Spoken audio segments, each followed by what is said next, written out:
সালাম মিডিয়া, আমাদের সঙ্গেই থাকুন।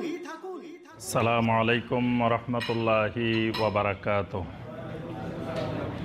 একজন মানুষকে আল্লাহ রব্বুল আলামিন যা কিছু দিয়েছেন সব কিছু আল্লাহ রব্বুল আলামিন আল্লাহর ইবাদতের জন্য দিয়েছেন।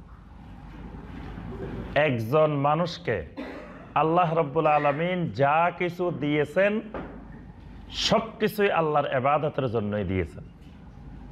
প্রথমে এই মৌলিক কথাটা বুঝতে হবে যে আল্লাহ সুবহানাহু ওয়া তাআলা একজন মানুষের আয়ত্তাধীনে, একজন মানুষের অধীনে যা কিছু দান করেছেন সব আল্লাহর ইবাদতের জন্য দিয়েছেন।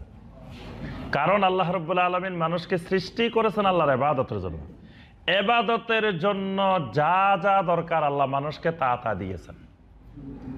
আল্লাহ মানুষকে যা দিয়েছেন একমাত্র আল্লাহর ইবাদতের জন্য দিয়েছেন। আল্লাহ পাক মানুষকে ব্রেন দিয়েছেন, মস্তিষ্ক দিয়েছেন। এই ব্রেনটা আল্লাহ ইবাদতের জন্য দিয়েছেন।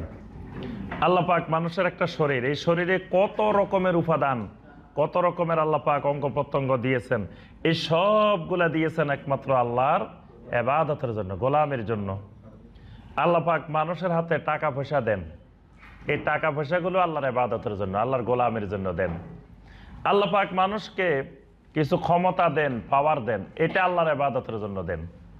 আল্লাহ রাব্বুল আলামিন মানুষের আন্ডারে, এক মানুষের আন্ডারে আরেক মানুষকে অধীনস্থ করেন। কেন করেন? আল্লাহর ইবাদতের জন্য। অর্থাৎ একজন মানুষের অধীনে যা আছে সব ইবাদতের আওতাভুক্ত, ইবাদতের বাহিরে কোনো কিছু নাই। তাহলে আমরা বুঝলাম যে আমার শরীর মাথা থেকে শুরু করে পা পর্যন্ত এটা আমার নিয়ন্ত্রণে। কেন আল্লাহ পাক আমার নিয়ন্ত্রণে দিয়েছেন? এটাকে দিয়ে আল্লাহর গোলামি করার জন্য, আল্লাহর ইবাদত করার জন্য। টাকা পয়সা যা আমার নিয়ন্ত্রণে আছে এটা আল্লাহ কেন দিয়েছেন? আল্লাহর ইবাদতের জন্য।